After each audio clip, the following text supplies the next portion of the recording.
A paz do Senhor aos meus pastores, meus líderes da nossa muito digna convenção SEADER e também da nossa convenção geral CGADB. Eu, pastor Felipe Araújo, pela vontade de Deus, pastor da Assembleia de Deus Ministério Palavra Fiel em Austin, há 9 anos e 4 meses. Eu passo para deixar uma palavra de Deus ao coração dos meus irmãos. 1 Reis 16, verso 34, diz assim: em seus dias, Hiel, o betelita, edificou a Jericó, morrendo Abirão, seu primogênito, afundou, e morrendo Segub, seu último, pôs as suas portas, conforme a palavra do Senhor que falara pelo ministério de Josué, filho de Nun. Queridos, primeiro, existem eventos, circunstâncias, ocorrências que só podem ser discernidos dentro do campo espiritual. O campo natural jamais conseguirá da interpretação, ciência, revelação, entendimento, aquilo que é para ser discernido dentro do campo espiritual.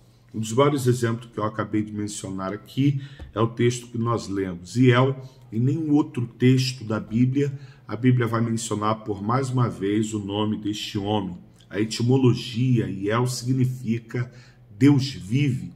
Ele é natural de Betel. Betel é a cidade que Jacó teve uma experiência profunda com o Senhor, quando, deitado sobre uma pedra, ele teve a revelação da escada e o Senhor disse que iria o abençoar, iria prosperar o seu caminho e fazer ele fecundo. Hiel, então, é natural de Betel, e em Betel ele gera 2 filhos, Abirão e Segub. Esse camarada, ele sai desse ambiente tão abençoador e vai para Jericó, na tentativa de reedificar Jericó. Só que Jericó estava debaixo de uma maldição impetrada por Josué. Quando em Josué 6,26, Josué disse: maldito seja o homem que se levantar para reedificar essa cidade. Quando colocar os fundamentos, que morra o seu filho primogênito. Ao colocar as portas, que morra o seu filho mais novo. Do tempo de Josué, da palavra liberada, em Josué 6,26, até os dias de Hiel, se passaram aproximados 700 anos. 700 anos depois, esse cara sai desse ambiente tão próspero, tão abençoador que era Betel, e vai para Jericó, na tentativa de reedificar Jericó. Quando ele coloca os alicerces, os fundamentos, morre em casa seu filho Abirão. Quando volta em casa para sepultar o filho, passa o choro e a dor do luto, ele retorna para Jericó para dar continuidade ao processo de reconstrução de Jericó. E então morre o seu filho Segub, o seu filho mais novo. O que esse texto nos remete? Quais as lições que Deus quer deixar para nós, obreiros, servos do Senhor? A primeira lição é a tentativa desesperada, a tentativa exacerbada de Hiel de entrar para os anais da história, de querer aparecer.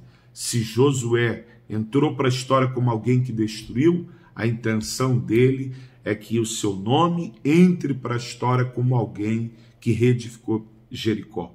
E aí ele vai se envolver com coisas que Deus rejeitou.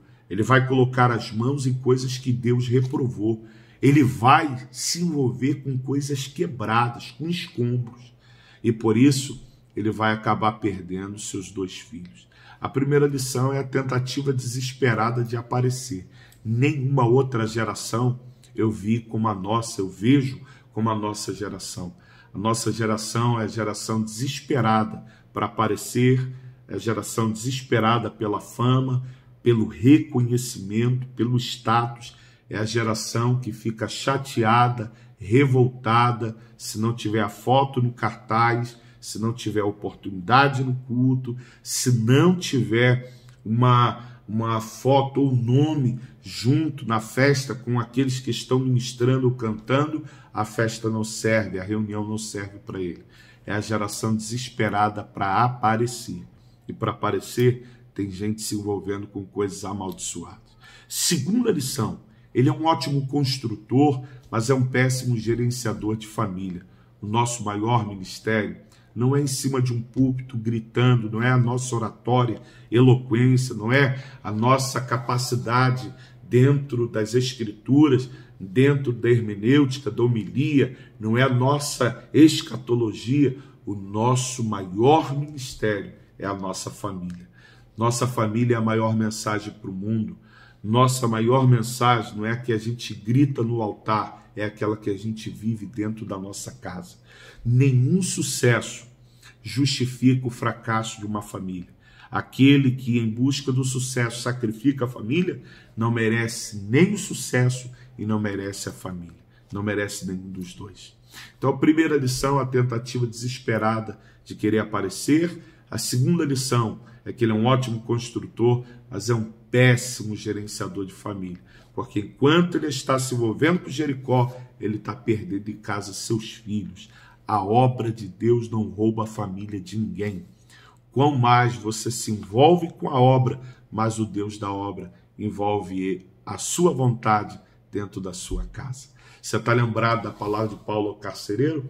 Crê tu no Senhor, e será salvo tu, e de quebra ele vai salvar a tua casa. E olha contra a palavra de quem ele está combatendo. A palavra de Deus através da boca de Josué. Josué que no final do seu ministério reúne o povo de Israel e diz: quanto a vocês, vocês podem escolher os deuses que vocês querem servir, porém eu e toda a minha casa serviremos para sempre ao Senhor. Terceira lição que eu destaco aqui no texto é que a palavra falada por Josué até o dia de El se passaram 700 anos. 700 anos se passaram. E o problema é que ele está achando que a palavra caiu em desuso, que a palavra perdeu a valia. Por quê? Porque 700 anos se passaram. O tempo não invalida, não anula o poder ou a capacidade da palavra. Você está lembrado que o Senhor Jesus, em seu ministério, ele disse: passará os céus e passará também a terra, mas as minhas palavras jamais passarão. Então, quer uma síntese geral? Tudo que você perceber que é uma Jericó, tudo que você perceber que é coisas amaldiçoadas, retire suas mãos, retire os seus pés, retire sua dedicação, retire o seu envolvimento, porque não vai dar certo bater de frente com a palavra. Agora, tudo que você perceber que é uma Betel, tudo que você perceber que é vontade de Deus, não mergulhe só o coração, não. Mergulhe o corpo inteiro, porque eu nunca vi alguém ser prejudicado fazendo a vontade de Deus. Que Deus em Cristo vos abençoe. Que essa simples palavra possa acrescentar em sua vida, seu ministério e dentro da sua família. Que Deus te abençoe. Paz.